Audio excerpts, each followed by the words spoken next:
సింపుల్గా 10 minutes egg fry చేసుకోవచ్చు. దీనికి ఆనియన్, పచ్చిమిర్చి, వెల్లుల్లి ఏం అవసరం లేదండి. 4 ఎగ్స్ రైస్ సరిపోతుంది. ఎగ్ రైస్ చేస్తున్నాను. దీనికి ఒక 4 గుడ్లు తీసుకున్నాను. ఇద్దరు సరిపోయేంత ఉంది. ప్యాన్ పెట్టుకున్నాను. దాంట్లో పెద్ద ఎగ్స్ పెట్టాను. లైట్గా సాల్ట్, కొద్దిగా కారం కలుపుకొని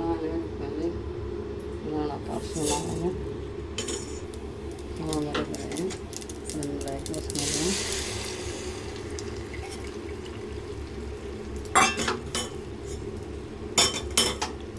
దీన్ని కలుపుకున్నాం. ఇట్లా పొడి ఎంచుకున్నాం. రైస్ వేసుకున్నాను.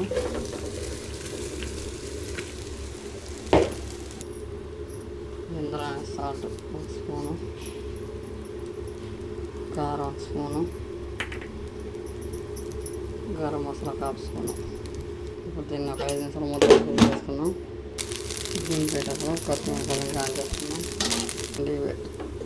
ఎగ్ రెడీ అయిపోయింది. దీన్ని ఫ్రైడ్ సర్వ్ చేసుకున్నాం. చేస్తున్నాను. టేస్ట్ సూపర్ ఉంది. మీరు ఇలా ట్రై చేయండి. నెక్స్ట్ లైక్ చేయండి. ప్లీజ్ సబ్స్క్రైబ్ చేసుకోండి మై ఛానల్.